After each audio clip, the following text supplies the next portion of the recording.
রাজধানী ঢাকার নিয়ন্ত্রণ নেয়া এবং একটি স্বাধীন ভূখণ্ডের অভ্যন্তরীণ স্থিতিশীলতা নষ্ট করতে, আঞ্চলিক রাজনীতিতে তাকে দুর্বল করতে আঁকা হচ্ছে শতাব্দীর সবচেয়ে ভয়ঙ্কর নীল নকশা। ভারতের নীতি নির্ধারক মহল বা সাউথ ব্লক এখন আর কেবল রাজনৈতিক আধিপত্য বিস্তারের কষার মধ্যেই সীমাবদ্ধ নেই, তারা সরাসরি একটি স্বাধীন দেশের বুকে সামরিক ও অভ্যন্তরীণ ধ্বংসযজ্ঞ চালানোর এক চরম মাস্টার প্ল্যান হাতে নিয়েছে। দেশের উত্তর ও উত্তর পূর্বাঞ্চলীয় সীমান্তে রাতের অন্ধকারে নিঃশব্দে পারাপার এবং কাঁটাতারের ওপার থেকে সরাসরি ভারতীয় সীমান্তরক্ষী বাহিনী বা বিএসএফের গাড়িতে করে নির্দিষ্ট গন্তব্য সন্দেহভাজন ব্যক্তিদের নিয়ে যাওয়ার চাঞ্চল্যকর তথ্য মিলেছে। এটি কোনো হলিউড বা বলিউড সিনেমার দৃশ্য নয়, এটি এখন নিষ্ঠুর বাস্তব। সাম্প্রতিক বাংলাদেশের অত্যন্ত চৌখস একটি বিশেষ গোয়েন্দা সংস্থার জালে ধরা পড়েছে ভারতীয় গোয়েন্দা সংস্থা রয়ের দুই দুর্ধর্ষ গুপ্তচর।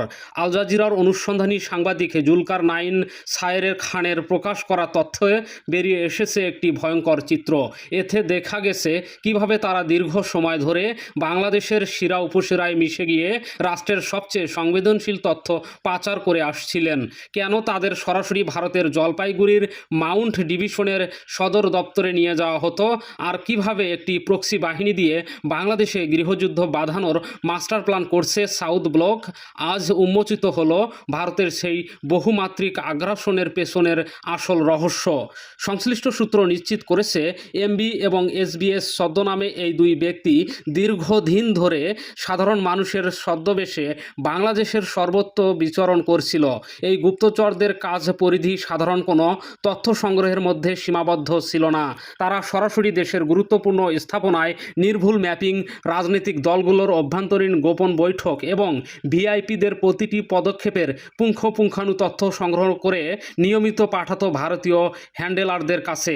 নজরদারির তথ্য অনুযায়ী নির্দিষ্ট সীমান্ত পয়েন্ট দিয়ে ভারতে প্রবেশের পর তাদের সরাসরি নিয়ে যাওয়া হতো মালদা শহরের স্টেশন হেডকোয়ার্টারে।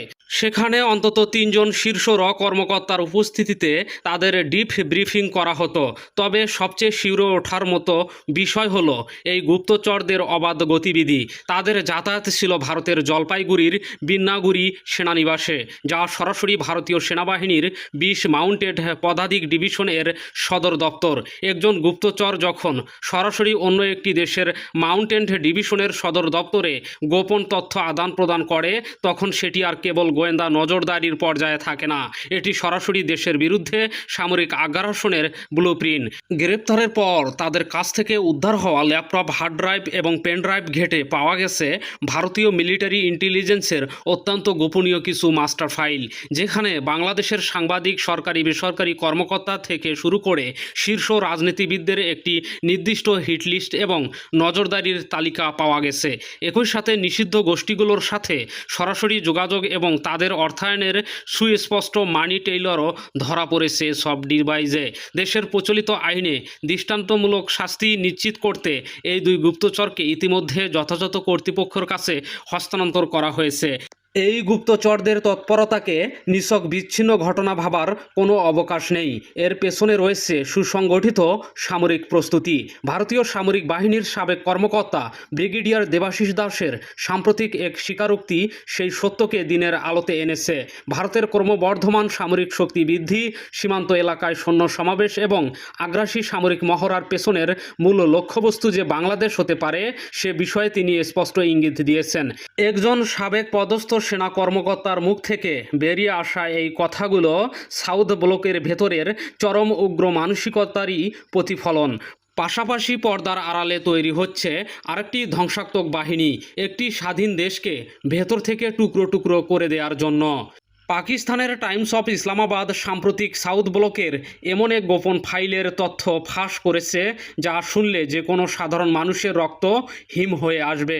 রিপোর্ট অনুযায়ী বাংলাদেশকে চিরতরে পঙ্গু করতে এবং নিজেদের অনুকূলে রাখতে একটি প্রক্সি বাহিনী গঠন করেছে। এর মূল উদ্দেশ্য দেশে গুপ্তচরবৃত্তি পরিচালনা, রাজনৈতিক সহিংসতা উস্কে দেয়া এবং চূড়ান্ত পর্যায়ে একটি ভয়াবহ গৃহযুদ্ধের দাবানল তৈরি করা। আর এই মাস্টার প্ল্যানে সরাসরি সরাসরি সবুজ সংকেত এসেছে দিল্লির সর্বোচ্চ নীতি নির্ধারণী পর্যায় থেকে। এই প্রক্সি বাহিনী মাঠে নামানোর জন্য তারা বেছে নিয়েছে সদ্য ক্ষমতাচ্যুত সরকারের অবশিষ্ট অনুগত নেতাকর্মী এবং চরমপন্থী গোষ্ঠীগুলোকে। এদের কাজ হবে দেশের বিভিন্ন স্থানে পরিকল্পিত সংঘাত তৈরি করা এবং ছোট ছোট ঘটনাকে পুঁজি করে বড় ধরনের দাঙ্গার সৃষ্টি করা। আন্তর্জাতিক সম্প্রদায়ের কাছে ভারত এটাই প্রমাণ করতে মরিয়া যে তাদের মদতপুষ্ট পরবর্তী সরকার ছাড়া বাংলাদেশ একটি সম্পূর্ণ ব্যর্থ এবং অকার্যকর রাষ্ট্র। এই ভয়ঙ্কর নীল নকশা কেবল কাগজেই সীমাবদ্ধ নেই, রাস্তার বুকে এর বাস্তব প্রয়োগ শুরু হয়ে গেছে। দিনের আলোতেই হেলমেট বাহিনীর উত্থান এবং ইনকলাব মঞ্চের মুখপাত্র শরীফ ওসমান হাদির ওপর চোরাগোপ্তা হামলা কোনো ব্যক্তিগত আক্রোশের ঘটনা ছিল না, এটি ছিল দেশকে অস্থিতিশীল করার একটি বৃহত্তর শকের ক্ষুদ্র অংশ। এই হামলার পর সাধারণ মানুষের ক্ষোভকে ব্যবহার করে সুযোগ সন্ধানী যে ধ্বংসযজ্ঞ চালিয়েছে তা পুরোপুরি পরিকল্পিত। প্রথম আলো এবং ডেইলি স্টারের মতো শীর্ষস্থানীয় গণমাধ্যমের কার্যালয়ে ভাঙচুর এবং বাঙালি সংস্কৃতির কেন্দ্রবিন্দু ছায়ানটে অগ্নিসংযোগের ঘটনাগুলো একই সুতোয় গাঁথা। বহির্বিশ্বে বাংলাদেশের ভাবমূর্তি ক্ষুণ্ণ করতেই একটি নির্দিষ্ট গোষ্ঠীকে দিয়ে এসব হামলা চালানো হচ্ছে। বিশ্বকে বোঝানোর চেষ্টা চলছে বাংলাদেশে কোনো আইনের শাসন অবশিষ্ট নেই এবং উগ্র গোষ্ঠীরা গোটা দেশের নিয়ন্ত্রণ নিজেদের হাতে তুলে নিয়েছে। ষড়যন্ত্রের সবচেয়ে জঘন্য এবং সুদূর প্রসারী জালটি বোনা হচ্ছে এদেশের তরুণ সমাজকে ঘিরে। আন্তর্জাতিক গোয়েন্দা রিপোর্টগুলো অত্যন্ত আশঙ্কাজনক তথ্য দিচ্ছে।